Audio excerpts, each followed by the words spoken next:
everybody. Welcome to our webinar today about staff happiness, and thank you for joining us. And we'll be starting momentarily with Mr. Tony D'Agostino, founder and CEO of Inspire Care 360. This is a great topic. It's one that we all are definitely interested in trying to make sure that our staff maintain happiness so they stay with us. We do have a couple of features to talk about today. We're going to, in our chat box, there's going to be some information about how to connect with us at Inspire Care 360 if you have any questions about what we do and what we offer. But if you have questions and answers about any of the topics that we're discussing today, we're going to use the Q&A function. So chat is for just connecting with us as far as Inspire Care 360 so that we can answer your questions about what we do. And Q&A is about the topics that we're going to discuss here on the webinar. And so with that, I'm going to turn it over to Tony, and welcome, Mr. Tony. Thank you, Julie. I really appreciate it and appreciate everybody joining us today. So thank you, Julie. And I know you'll be popping back in as needed. So today is going to be a little bit different for our pop-up executive webinar series. Really appreciate you attending. Today, I'm actually doing the presentation as to having a guest present. And part of that has come from a number of people that we've talked to because they know our area of specialty is really around employee engagement. It is obviously probably one of the hottest topics going around. And though we know that employee recruitment and retention has always been an issue, it really has never changed. It has really reached a fever pitch over the past 6 months plus or give coming out of the pandemic. So it's been a real challenge. And I think that there are several ways for us to navigate and work together to navigate through this. So I put together this presentation, Hierarchy of ECE Staff Happiness, and that is reducing turnover through a cultural shift. So the real focus of this presentation today is about trying to get a handle on what are the basic foundations you need to build. I truly wish that there was a silver bullet that I could give you or any of us could have that would solve the staffing issue. And it is a challenge because us with our schools, I have 3 schools, I've had upwards of 6 schools.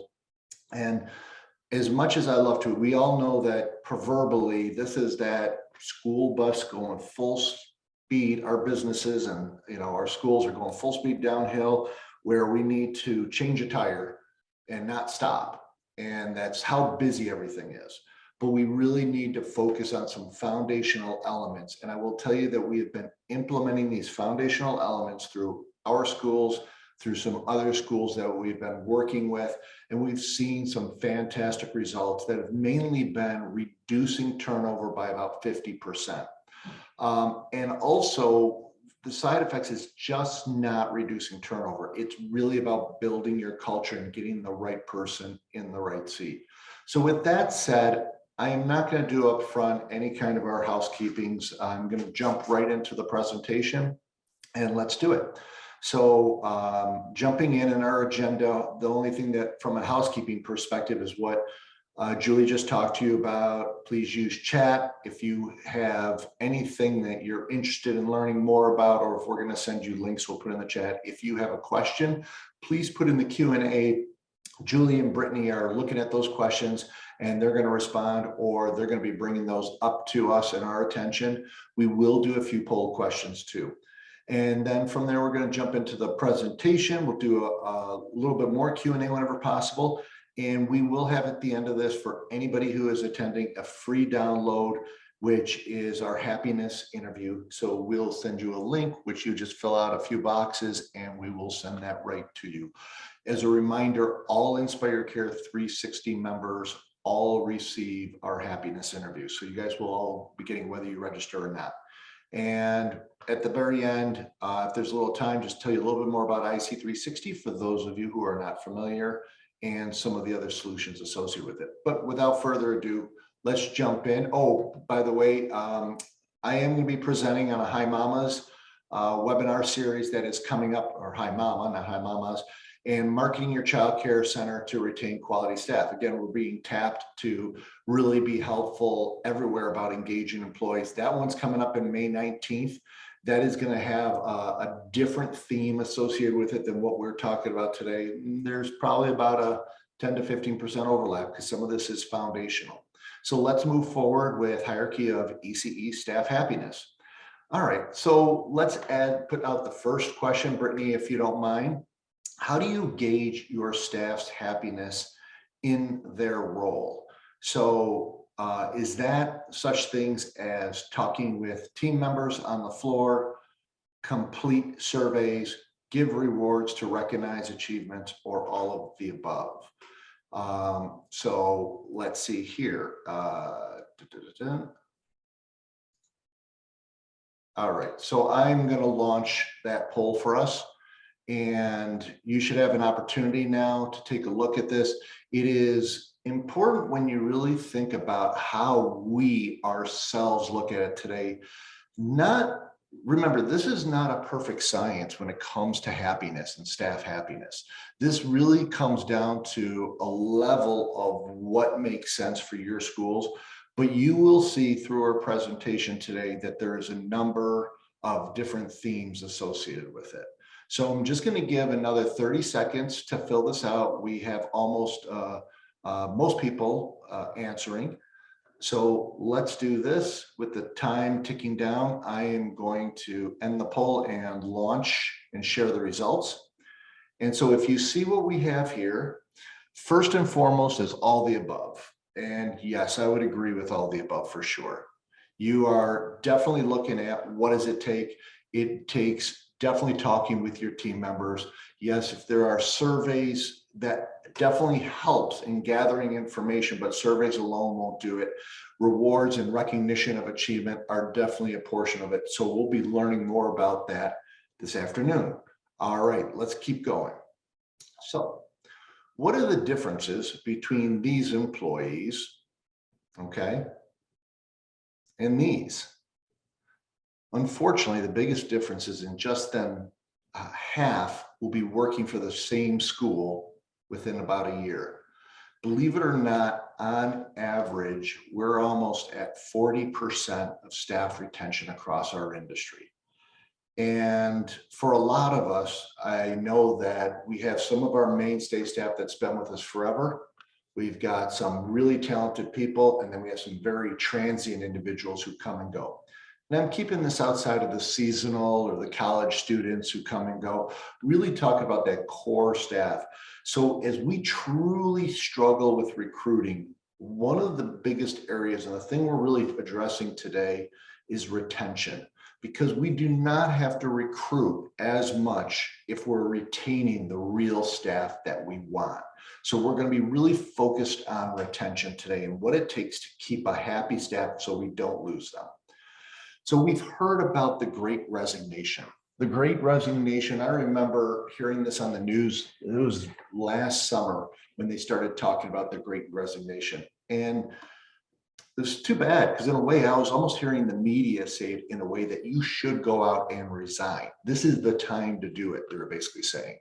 And as a small business owner, I was just like going, almost grabbing my chest going, no, please do not ask everybody to resign right now. Number one, it isn't easy on the companies, obviously, but it's not even easy on staff members. A lot of change is dramatic and can be filled with anxiety, not only for our businesses, but it can also be for our staff. So encouraging them just to leave for the sake of it is crazy. But we started to look into this, and we looked at a Pew report. Oh, before we get to the Pew report, I'm going to do another one, but let me ask you guys this survey poll here. So let's jump into this here. What is the number one reason staff resign? Okay, so let me launch that poll. Let's have you guys have an opportunity to fill this in. You have a few minutes here to jump in. And are they bored? Do they feel value? Are they underpaid? Do they not feel like they belong? Okay.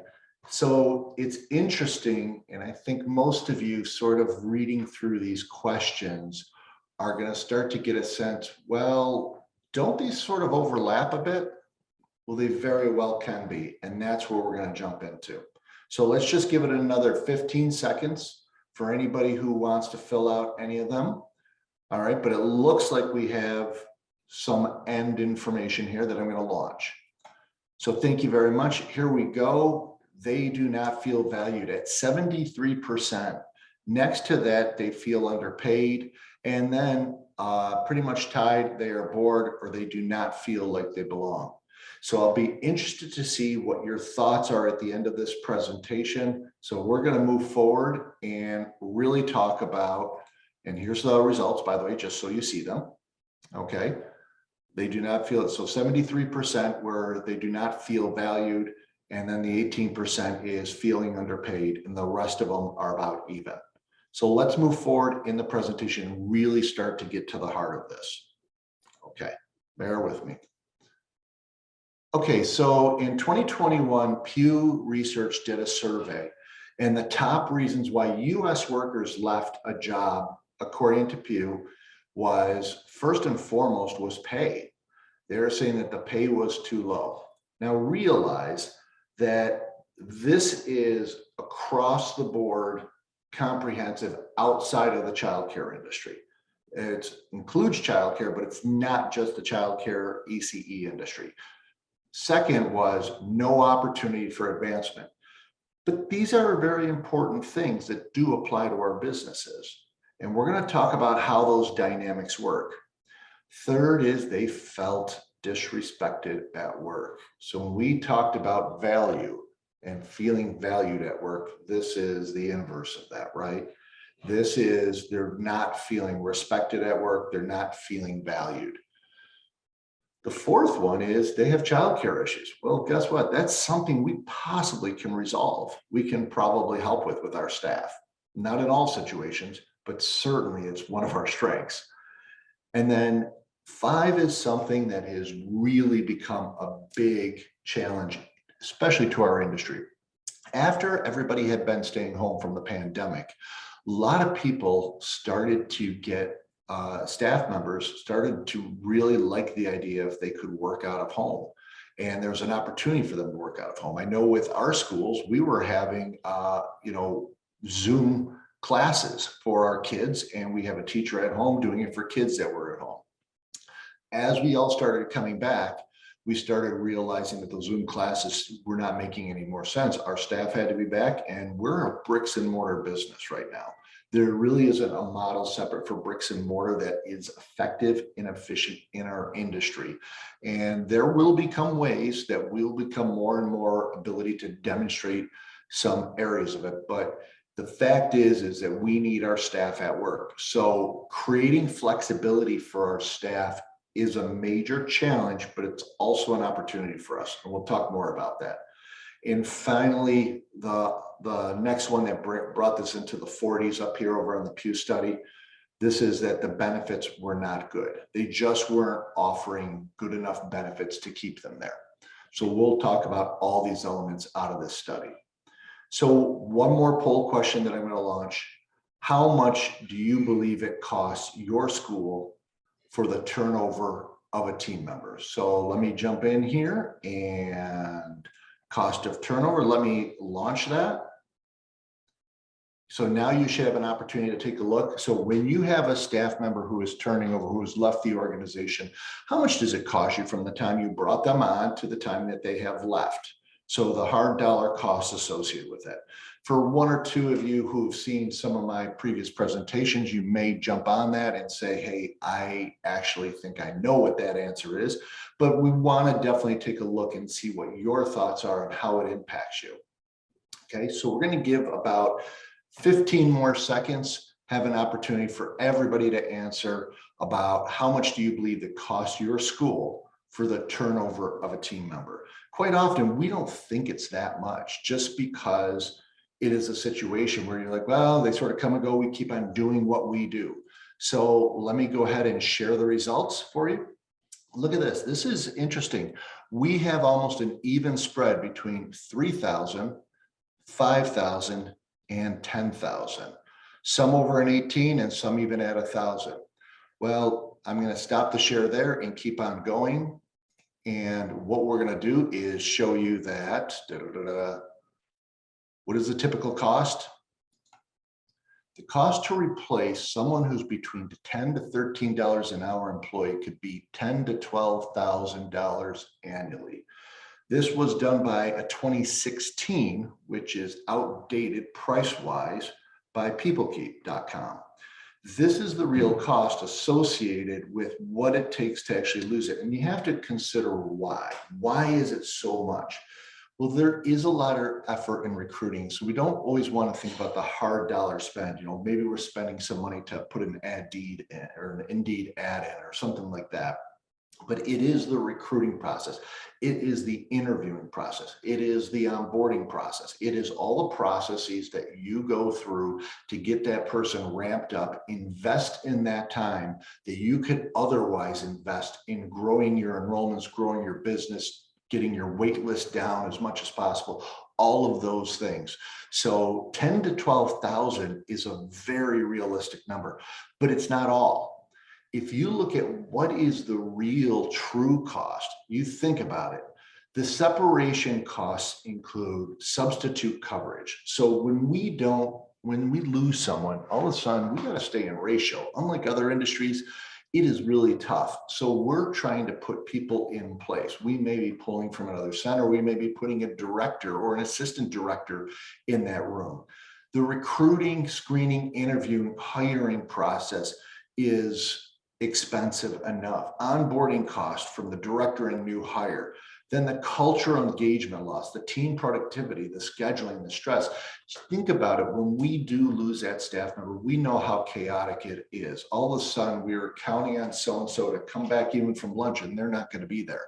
So now we need to get someone else in their place. It really throws every additional stress on everybody else. And I know I'm talking to the choir here, so there's none of you out there who goes, Tony, this is new for me.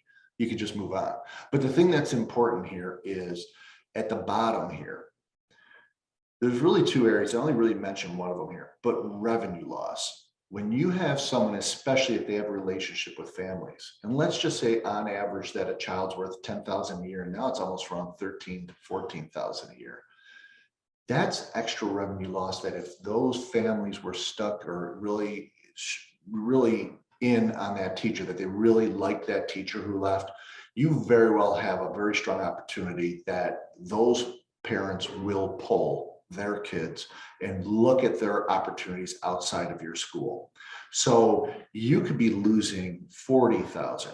Also, another thing that you can have happen is lose other staff members, because once one staff member leaves, you have unfortunate challenges that other staff members start questioning. Maybe I should start looking in the market. Maybe I should see what other opportunities are. Where did she go? What was it that she went to? Is there an opportunity for me there? So we don't want to start any kind of an avalanche of people leaving your organization for no good purpose or reason. So there's a huge cost to turnover. We all know that. We've set the stage. We'll move forward. So I brought this to bear. Some of you have probably heard of Maslow's Hierarchy of Needs, especially if you went through Psychology 101.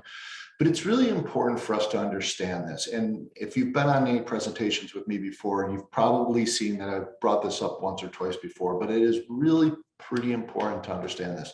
Most of our child care staff sit in this typical area under the physiological needs and the safety needs. That is where staff members, why are they come to us? A lot of this is about they're coming because they need a job. They want shelter, they want food, they want clothing, they want the ability to have a life.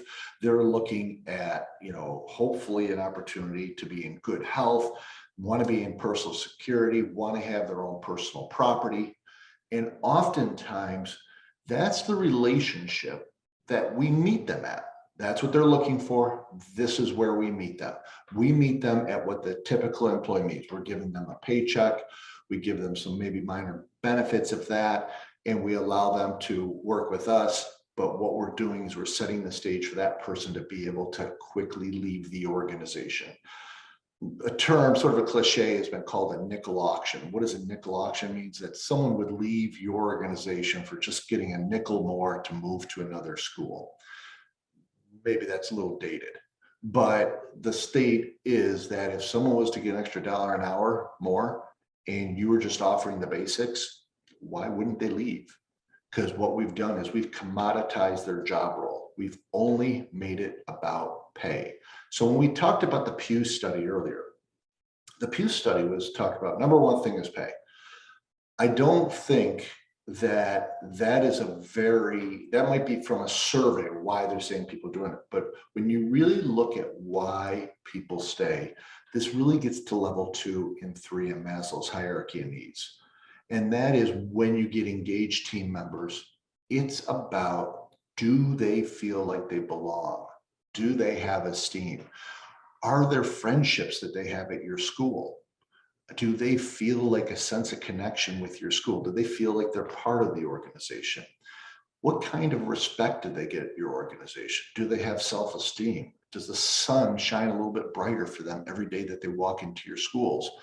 Or are they feeling that they're just punching a clock, that they're just getting a paycheck, that they have to deal with the same gossip, that they have to deal with the same challenges, that there's a lot of heavy sighs and breathing every time they walk in the door? So the objective really is how do you develop culture? You truly need to focus on these 2 levels with your staff. Okay, so let's move forward. I've put together this model, and some of you may have seen this in the past, but this is a model which I really consider the secret to career and cultural success. There's a number of different elements associated with it, and we're going to go through each one of these in a separate slide. But from belonging, which we just talked about, that an individual feels like they belong, to recognition, to opportunity, that they're empowered, that they're rewarded, and they certainly get benefits. There is really an overarching element that considers that they truly need leadership. And leadership over this is different than management. Leadership is about empowerment and encouraging, as to management of telling them what to do. So let's jump in and get into some of these a little bit deeper. All right. So belonging. Belonging is about setting clear and concise expectations, orientations to expectations for your school and your culture. In other words, the day that people come in, they know exactly what they're supposed to be doing. They know where they're supposed to go. They understand what is important about their organization. They also want to be part of something bigger. Why do people join fraternities? Why do they join clubs? Why do they join gangs? They join these entities because they feel like they want to belong to something. They want to be part of something bigger. And when they're part of something bigger, it can be better for them. I throw this in here regarding scheduling because I think it's so important that belonging never feels, it gets wonky and gets awkward when the staff member doesn't know when they're assigned to go schedule. So this is super tactical. When they're supposed to come in, when they're supposed to leave, things changing all the time with their schedule. It gets them into an area of being uncomfortable. So once you can nail down scheduling, it's really a big element of belonging. Having friendly and welcoming environments. When staff come to your organization, and even if they've been there for a while, are you working actively and proactively in ensuring that they feel engaged with your schools? Are you having other teammates who are working to ensure everybody feels like they're part of the team, part of the family? Or is it sort of left to itself and you are then trying to manage the fires? So we want to talk about some of those elements today as we get to eventually our happiness interview. Participation in events and decisions. This is really more about if you are looking at how things go on in your school, whether it be you're doing tours or activities or enrollments, it is important to get your staff, your teammates involved in decision making. So it shouldn't look only at your existing administration or you as an owner. If you're making all the decisions as an owner in your organization, one, you're not really leveraging your culture. You're not leveraging your teammates, and you are becoming the bottleneck. So being able to empower others, which we'll talk about in a minute, is critical to getting them engaged in your school. All right. Speaking of empowerment. So when it comes to empowerment, what does it take to get them there? So fostering an empowerment culture really means about understanding who all your staff members are and what it really takes for them to be challenged for the role that they're in. And we're not talking about challenging them in a negative way. We're talking about challenging them so they can expand who they are, what they want, where they're trying to go, and what they're trying to achieve. So challenge your employees. Really give them an opportunity to grow. Solicit honest feedback. And that is one of the reasons we'll get to the happiness interview a little bit later. Try not to be too controlling. I was on the phone with two other owners yesterday.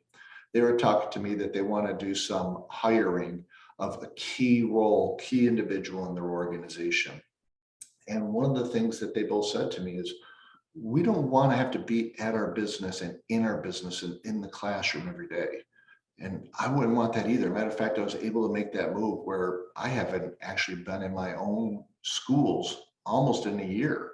And that's because I have such strong staff members who do such an amazing job. But part of it is I've had to allow those people to be empowered, but I've also had to allow them to fail. And that means that I've given them that kind of rope where they know that it's a safe zone. I don't want them to make a major fail, but I'm there to help guide them, but I have to allow them to make decisions.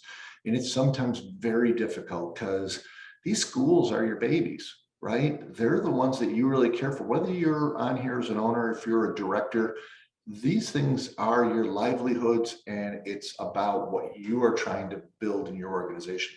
You cannot develop people. Think about in your own career. You know, the times that you likely grew the most are not the times that you had a good success.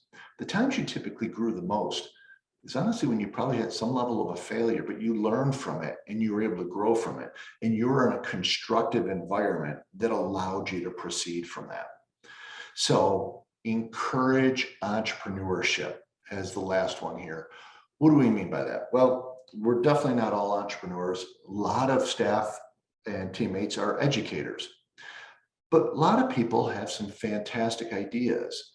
And to feel valued, remember we talked about being disrespected as one of the elements of why people left? To feel valued, which was also a very high level on our poll question, is letting people understand what you're challenged with in your own schools so they can make proposals as to make things better. The burden of your school shouldn't be all on your shoulders. It shouldn't be all on the shoulders of your director. You have an opportunity with a bunch of individuals who can really help you solve some of the day in and day out issues with parent communications, managing stations for kids, handling how you want to do some marketing, handling how you should handle wait lists. All those different elements are critical to get your staff to participate in, to empower your staff.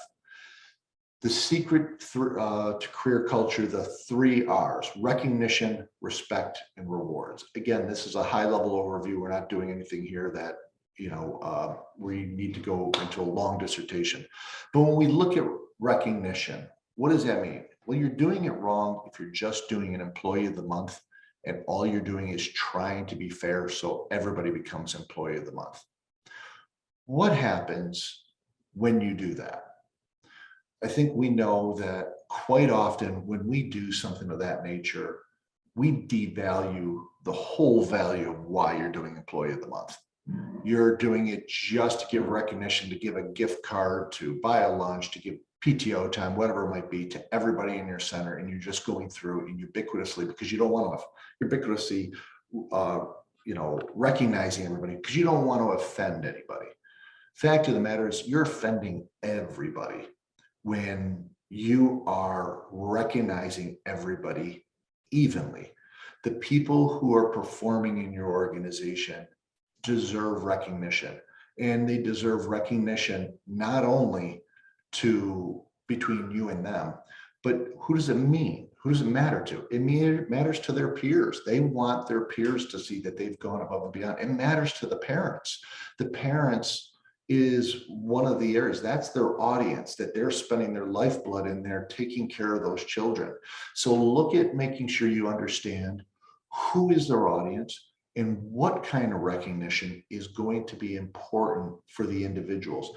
Different recognition might be different for each one of your staff members. So don't always think of it as, oh, I have a recognition program and everybody's going to come to that. You might have a group of your staff, maybe up to a quarter or a third of all of your staff, who don't like the kind of recognition program you currently have. One is you can engage them and empower them to develop a recognition program. But two is the only way to find out, again, is engaging with them directly to understand what is important to them for recognition. Respect. You're doing it wrong if respect is coming out of fear, is coming out of caution.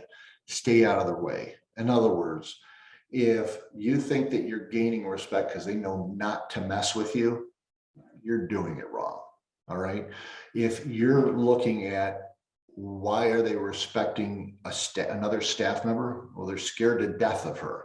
They're afraid that if they engage with her and they say the wrong thing, this person's going to come after her. So they give this other lady a great deal of respect. You're doing it wrong. All right.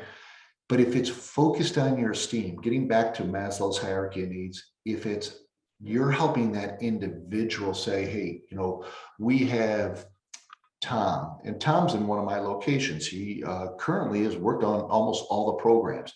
He's become naturally a go-to person. Tom's done an amazing job. And for that reason, what we've done is we created a role specific for Tom called a program lead for the entire organization. So he actually leads all of the program. It's not a management role like an assistant director or a director, but he does have a lot of management responsibilities as still being a staff member. But he is considered a go-to person, a subject matter expert. And this is something that really gives Tom a tremendous amount of pride. So it allowed us to give him more wages. It allowed us to give him more PTO time, but it really allowed us to demonstrate our respect for Tom. And then rewards. So if you're looking at money as your own reward, unfortunately, you're probably doing it wrong. You're living or you're dying by the dollar. And that can be a really serious challenge. Quite often, we can never win that battle.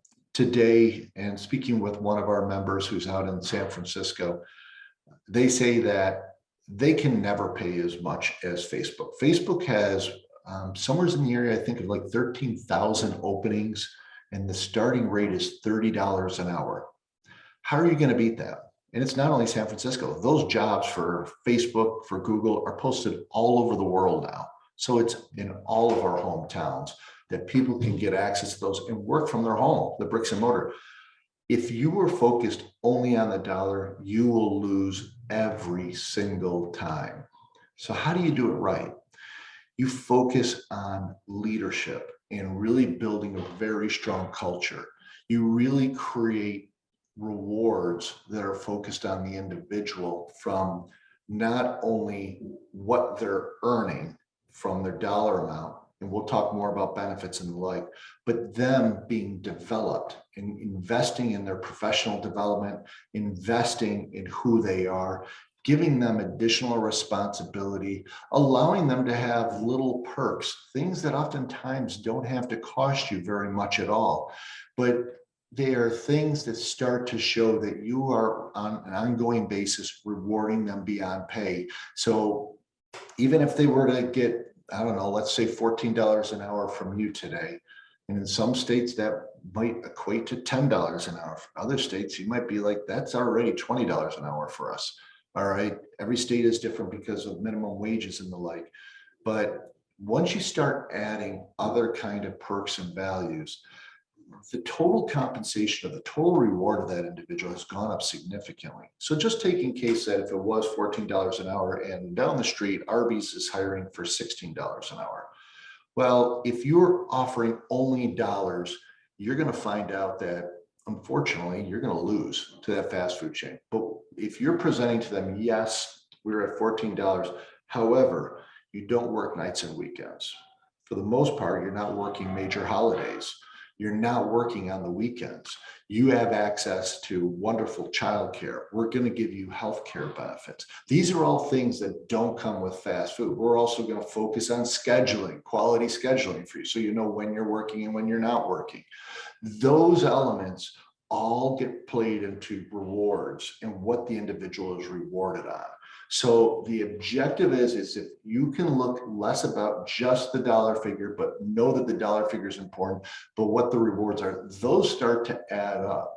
As part of one of the things that we do at IC360 is we offer what's called a total rewards calculator that allows you to basically build it up and offer it to a staff member. So maybe you're offering $14, but it shows the value of everything else. So it might come out to like $22 an hour.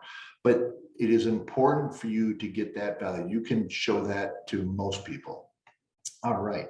So with that said, let's keep on going here and moving forward. Opportunity.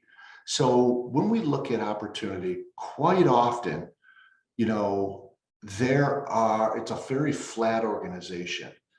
Are the job roles at schools flat?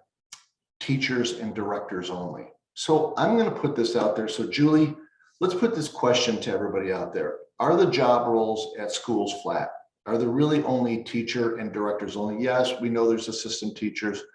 Yes, we know that there's assistant directors. Are there other roles within a school outside of that? So if there's any kind of answers that's coming in, do you want to mention some of the things that anybody's saying? Absolutely. Go ahead and put any of your responses in the Q&A box for us, and I'll let Mr. Tony know what you guys have to say. So we'll give it a couple minutes. And so when you think about the different job roles, quite often, if you saw in the Pew review that it was saying that there was no upward mobility, that there really isn't an opportunity to have anybody that, you know, outside of a teacher or a director, or again, the assistants associated with that. Okay, Anonymous says head teacher, curriculum assistant. Awesome. Opportunity says curriculum specialist, behavioral specialist, age group leader. That's cool. And then Stephanie says coordinator roles, welcome coordinator, safety coordinator, health and wellness coordinator. These are awesome. Engagement ambassador. That's pretty cool. Enrollment counselor. Very cool answers. Let's put all the responses in the Q&A so I can follow them. I can't follow both. The chat one and Anonymous says DEI roles. I am not sure what DEI stands for though. Direct engage. I don't know. Well, I think we've got a bunch diversity. Yeah, those are awesome. Thank you for sharing, everybody. Yeah, those are amazing. Those are absolutely great. And I think one of the things you guys captured here is some of you who are doing that are really doing yourself a service. So there are other roles within an organization to build career ladders. There's no reason you can't have multiple roles. If someone comes into your organization and in the organization, they see themselves only as an assistant teacher, a teacher, assistant director, director, okay, and that's it. They're already going, well, where do I go from here? I don't want to be a director, so I'm at a teacher level. I don't really have any opportunities. Maybe I should go work for somebody else. That's a real thing. If we saw the Pew answers, that was like number 3 on the Pew answers, was that people don't have upwards opportunity in your organization. But there's no reason you cannot create different levels of teacher roles, for instance, from an assistant teacher to a junior teacher, to a teacher, to a senior teacher, then over different programs, whether you do infant, toddler, preschool, pre-K, UPK, school age, or if you do it by age groups. Over each one of those programs, you can have a program leader who might be in charge of 1 or 2 different classrooms to multiple programs, like I did with Mr. Tom, who worked out great for him. There's an opportunity to do things such as exactly what you folks just mentioned, of having curriculum having curriculum leaders, having brand ambassadors, having individuals that are community outreach, like you mentioned, having these different individual enrollment specialists. These are awesome opportunities that people can elevate to. They should get additional rewards for them.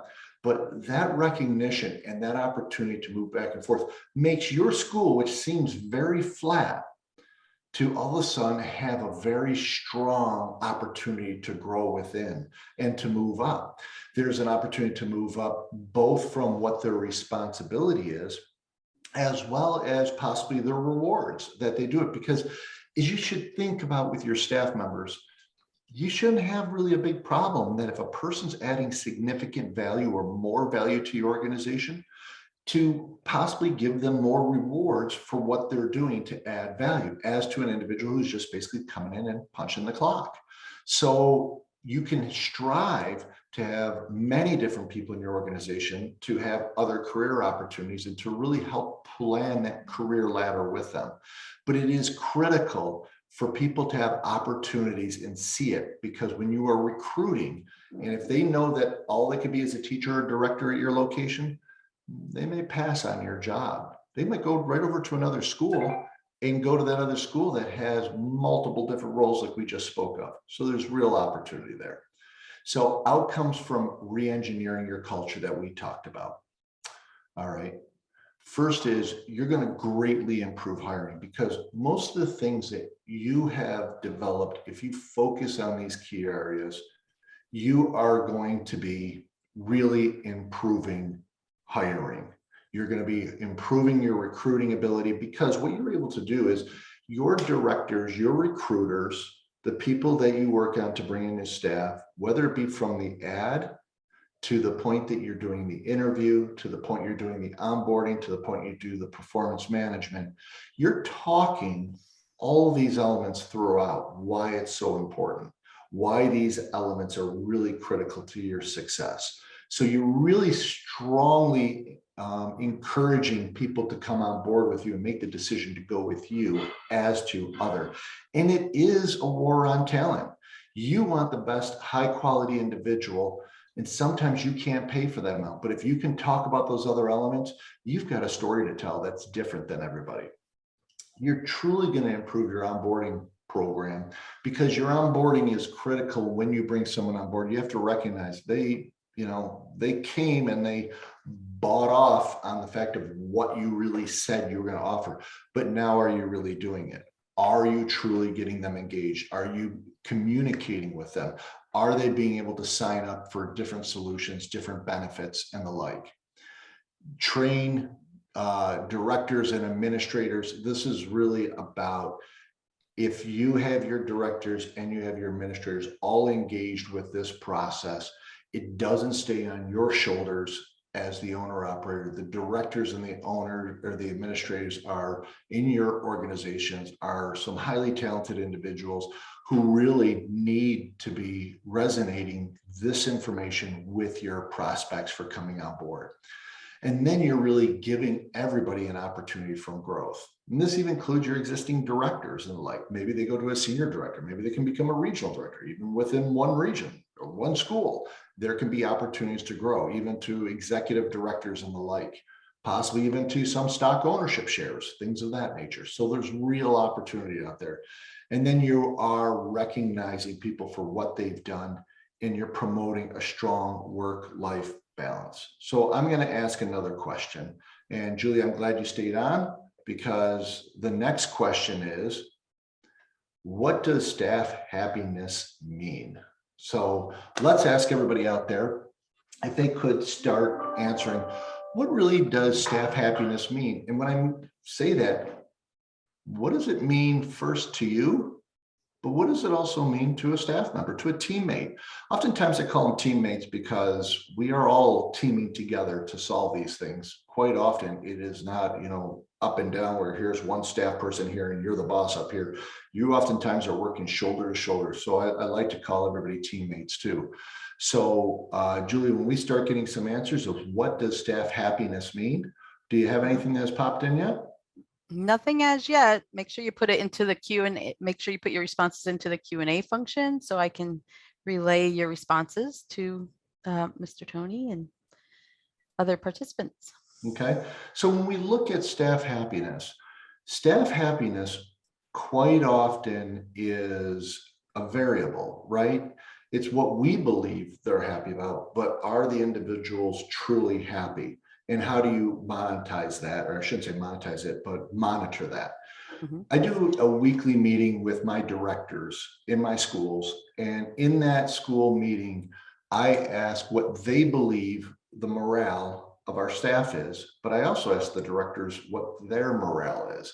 It's interesting when the director's morale is different than the staff. They'll say out of 1 through 10, they'll say our staff, oh, their staff's at an 8, but I'm at a 6. I start thinking, I'm not exactly sure that the staff is at an 8 if the director's at a 6. Because if the Trickles director is downhill. not thrilled, yeah, if the Yeah, director's not thrilled, the other people might not be as thrilled. So for there's sure. ways to get into it. We do have some answers. Miss Francis, hey, Miss Francis. Staff that enjoy their jobs, believe in the work that they do, and feel a part of our family. And then Miss Stephanie says a successful business. Miss Sharon says connections and relationships. Miss Jacqueline says belonging and feeling like being a part of something successful. And Renee says, I want my staff to want to come to work. It should feel like family. We do regular monthly, weekly meetings. Awesome, fantastic answers, from feeling part of it, enjoying working, having connections, belonging, and want to come to work, really want to be part of it. You guys are spot on. Those are things that really start to define happiness. So at times it feels like, those are the things that will create happiness. But at the end of the day, we truly don't always understand if we're doing the right things, or we believe we're doing the right things. Then is our staff really happy? Are they getting what they want? So that leads us into the last section of our presentation today. And as part of this section here, what we're looking at is, what is an outcome? When we want an outcome such as happiness, what really is an outcome? Well, when we look at it, the best way to avoid disappointment is to not have any expectations at all from anyone. Yeah, you can always be successful if you have zero expectations. Unfortunately, that is not the business we are in. We have licensing, we have families, we have staff, we have our own needs, our financial needs, we have our own psychological needs. There's a lot of things that, are expectations that get created. And when we don't have our arms around those expectations, quite often we have little, if any, control around outcome. Okay. Why are expectations important? Well, expectations are important because when we think about how, we set the stage for our staff, if they don't know what to expect day in and day out, they don't know when they're scheduled in, they don't know what the possibility of getting rewarded, they don't know what your benefits are, they don't know the opportunities they have to grow, they don't have any of these things that we've all been talking about here today. It's a guessing game for them. Maybe they read a pamphlet while coming into the organization. They're not going to have very specific expectations of what their job role is. The more vague that their job role is for what it offers them, the less they're going to be engaged. The more vague even their day-to-day is, like what curriculum are they doing that day? What kind of themes are we doing? What kind of activities should we be doing? Whether you leave those up to the teachers, the curriculum director, or you leave it up to the director of the organization or someone else. Not understanding what to expect that day from work puts us on a lot of uneven ground. So why are expectations important? Again, expect nothing and you will never be disappointed, because you will not get anything. You won't get anything that is substantive. You won't get anything that is really important. So let's leave it up to chance. Unfortunately, this is an awful lot as to how we oftentimes run our businesses. It's crazy because of that school bus running down the hill full speed and we got to change the tires or else we're going to crash. We sometimes do not slow things down and work on the financials. What we're doing is we're just like hoping that we got good staff members. We're hoping that they will do a great job. We're hoping that our kids will not be hurt. We're hoping that our kids love being there. We're hoping that the staff likes it. We're hoping that the staff are happy. We're hoping the families are happy. You know, at the end of the day, like this quote says here, you know, I'm going to just wing it. Me about something I most definitely should not have winged. All right. In our business, we can't wing it, folks. We just simply can't. We need to set clear expectations. This is really about an opportunity of not leaving things up to chance. You know, I talk to most of my team members and they could probably name the book off the top of their head. But one thing that I always say is, you know, there was a book by Rick Page a while back called Hope is Not a Strategy. And if I don't use that phrase or that cliche at least 3 times a week, I wouldn't be me. And that is something that, okay, Julie's heard it before, but we really go into hope is not a strategy because when people are like, hey, I hope we have a bunch of people for the open house show up. I hope there's people who come to this event. I hope we get some interviews. I hope we get enrollments. Hope is not a strategy. You will not be happy with hope. You will be happy when you create expectations. You drive activity, you make sure you understand what your team wants, what your families want. That's when you have clear expectations. You know, does setting expectations create happiness? Well, I think the answer is absolutely yes. Because think about the children that we manage every day. Do children prefer not to know what's going on in the day and a lot of change up? No, every one of you know. If you've been in a classroom, you do not want to take kids out of a routine that they get used to. Once they're used to a routine, they really become hyper-focused on that routine. They will call you out at 2 years of age if the routine is broken. Adults are the exact same thing. Adults want routine. Everybody says, oh, I can deal with change. People don't like change. You don't like change. I don't like change. Even though we say we can deal with it, we really don't like it once we get set with it. So setting clear expectations and sticking to those. So what is setting expectations? You know, it is really talking to people about what it is we're trying to do. Why? What is our why? Why are we doing this? What are we getting at? It's not fair to talk to staff oftentimes, say, we need you to do this, this, this, this, and this. And they're like, why are we doing this? Well, just do it because I asked you to. Okay. Well, we're doing this because we're thinking that we need to be prepared for a CA-CFP audit that might be coming. We think that we want to make sure that we don't have anything there to worry about. That's why we're doing it. Okay. The why helps out people a lot. When? What are the expectations? A lot of times we'll talk to people about, this is what I'm expecting of you. But when are you expecting it by? Are you expecting it by the end of the week, the end of the month, the end of the quarter, the end of next year? When are you expecting it? You know, you may have heard the phrase too, that which is not measured cannot be managed. Well, you can't measure anything if you do not have any level of understanding of when things are going to occur by, and then how is it going to get done? So quite often we have the ability that we're so busy that we're setting expectations for our staff members, and then we throw a bag of possible garbage on their plate and say, I want you to fix this. And they're not sure what direction to go in.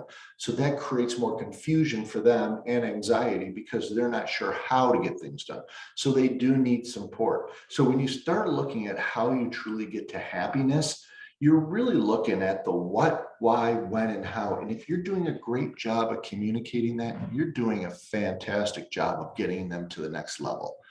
So from Terrell Owens, the football player who actually has spent a lot of time at several different programs, but he was near and dear with our Buffalo Bills for a little bit. But he says, if you align expectations with reality, you will never be disappointed. In other words, if you're setting up your expectations, so it is what you are really going to meet and what you can deliver as an owner operator for your staff, you are going to start to find out that if your teammates and your leadership team have aligned expectations, they're going to align with a strong culture. You have begun the journey to staff happiness, because if you understand what they expect, you've talked about your expectations and you have agreement on expectations between them and you then are in alignment. And as you continue to deliver on them in the promised time frame that you're delivering on for them, that creates significant happiness with your staff members. So what is a happiness interview? Okay, so the thought process came to us because what we do at Inspire Care 360 is one of the many things that we offer what's called an exit interview. Many of you have heard of exit interviews, and that is after a staff member leaves, we do this interview that basically says to staff, well, what is it that why did you leave? And quite often when you do it internally, they're not overly honest with you because they don't want to talk to their director or the owner or another team member that they were with. So that's why we talk to them externally at IC360. But at that time, it's foregone. Yes, you can learn and you can help future staff, you could help future families as exit interviews, but you're not possibly saving and reducing your turnover with an exit interview. So this is after they left. So we created the idea and we've created the actual happiness interview. This gives you time to still course correct, meaning that as you learn about what is important to your staff member, you're able then to really understand what you're doing right by them, what you're not doing right by them, and the expectations you mutually have. What's bigger? Well, bigger is you're improving your supervisor's relationship with them. So who should be doing this? Should a staff member possibly be doing this with the owner? If the owner is the director and they report directly to them, or should they be doing it to a supervisor or a team leader? The person who's going to have the most impact on them and has decision-making ability with them is realistically the best role. Even bigger, multiple interviews show your school trends. So if you're doing one happiness interview with a staff member, you get a certain amount of data points. You're going to have, if you do those through multiple staff members, through that school, you're going to start to see trends. What are the trends of what's most important to your teammates, or what is more important that are diverse? What are those diversities? And if you have multiple schools, to be able to see all those different trends allows you to understand where you can truly invest your dollars in the organization. And the biggest is significantly higher chance of staff staying, so you can focus more on those expectations. When you continue to understand what makes them happy and you start checking those boxes for them, your staff are going to stay. They're going to stay around significantly longer because you know what? Most people are not doing this. Today, there's very few, if anybody, is doing something like a happiness interview. So engaging your team. What is a happiness interview? We've created one that's 11 questions long. The questions are very straightforward. This is something that you're probably like, well, I could ask this any day in my life. Tony, I don't know if we need yours, but we're going to give it to you anyhow. But it is a bunch of questions. How are you? How is your current position going? What is important to you when it comes to your job role? What have you felt good and accomplished in your role here with Inspire, because that's our company here, but what talent, interest, or skills do you have that maybe we have not made the most of? We have another 7 questions in addition to those 4 that I read off that are all part of the happiness interview. You can also add your own questions if you feel like you need to, but you should engage, who should engage the staff? It really depends on who that supervisor is, depending on that role, but they do need to be in an empowered role. And then what is a safe environment? When we talk about environments, what is really a safe environment? A safe environment means that where should you be conducting that interview? Are you doing it in public? Are you doing it in front of other employees? Are you doing it in the office? Depending on how the office is, should people be walking in and out at the same time? No, that individual needs defined attention. So if you don't have the ability because you're in a fishbowl as a director or as an owner, and people keep on coming in and out, you need one-on-one time for that individual to truly express themselves, to feel comfortable. Bring them out to breakfast. Okay, talk to them when you have a little bit of time where you can have someone afloat substitute in the classroom for them. So there is no pressure. It is critical if you want to retain your staff to get that one-on-one time. Should your teammates sign off on it? This is a little bit of a question for you to think about. I'm a believer that they should. I'm a believer because once you go through this and you document all this, what I want to show my staff members is that I actually heard them.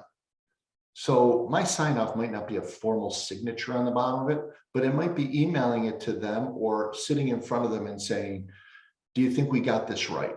Do you think this is what I heard? And if they are like, yep, I do, great, initial it, or I'll email it to you and please send it back to me.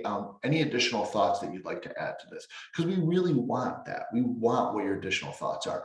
So I believe it's not only important, but I also think it's important too that if you do have a director who is doing this, it's a good idea that if you have a regional or an owner who's above them, that they have a chance to sign off on it too.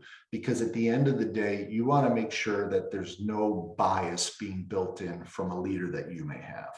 All right. So the final poll question, how does the happiness interview reduce your turnover? Oh, and look at that. Brittany got it right up right away. And the happiness interview reduces turnover by understanding your team members' requirements by belonging and recognition, pay and rewards, healthcare, career and opportunity. I'm going to give this a few minutes. I have a feeling I know how some of you are going to answer. Okay, so we're getting most of the answers in. I'll give it another 15 seconds and countdown. So again, your happiness question is the happiness interview reduces turnover by understanding your team members' requirements for belonging and recognition, pay and rewards, healthcare, career opportunity, all the above. All right, so I'm going to end the poll. I'm going to share the results. Overwhelming all of the above. And yes, belonging and recognition is some of it, but at the end of the day, folks, it is all the above. It was that entire wheel. So fantastic job on that. And just here's some of the answers that we have. Yep, you got those all on board. And so I'm going to stop sharing it. All right, good. And to get to your happiness interview, I'm going to ask Brittany now to send in the chat the link for your happiness interview. This will be something where all you need to do is click on it, enter just a little bit of information, and then we're going to be able to email the happiness interview to you. Fill in the information so we may send you a copy. You're okay to absolutely share this with other team members. I'd like you to only use it within your organization, to not pass it outside of your organization. Make as many copies of the role, make it your own, honestly. That's perfectly fine. And then all IC360 members will automatically get this. So if you're one of our members, you're like, well, do I have to fill it? No, we're going to send one to you either way, because that's how we take care of our members. And just to give everybody a super quick overview, and then we're going to take a couple questions, is what does IC360 do? Well, we help you engage your staff. We help you grow your enrollments. We help you optimize your revenue in the organization. How do we do this? We help you by all the onboarding training.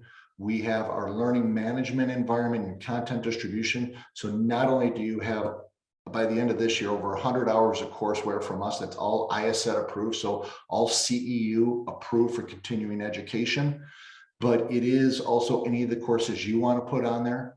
Healthcare, from our flexible and affordable Healthy Advantage to HR support, to doing our brand assessment, to really understanding what your reputation is, any kind of your digital marketing needs to get out there, reputation management, to really focus on making sure that you can get as many star ratings, that you don't get in trouble with PR crisis and all those elements, as well as our financial expert team, executive coaching, and then obviously saving and purchasing, which pays for our entire membership. So I'd like to truly thank everybody today for attending. And I don't know if there's any additional questions that we may have, but I do really thank everybody for your participation, and you're more than welcome to email myself, email Julie, and you can always reach me at tony@inspirecare360.com. And we'd be very happy to answer any questions for you. Julie, anything else? There's no questions posted, but a lot of thank yous going through the chat.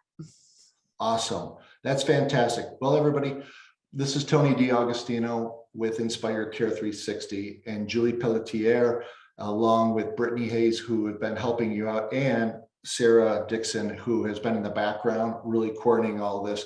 I'd like to thank you so much for your time today. We're greatly appreciative, and we will see you on our next webinar series. Thank you, everybody. Have a wonderful day. Bye now.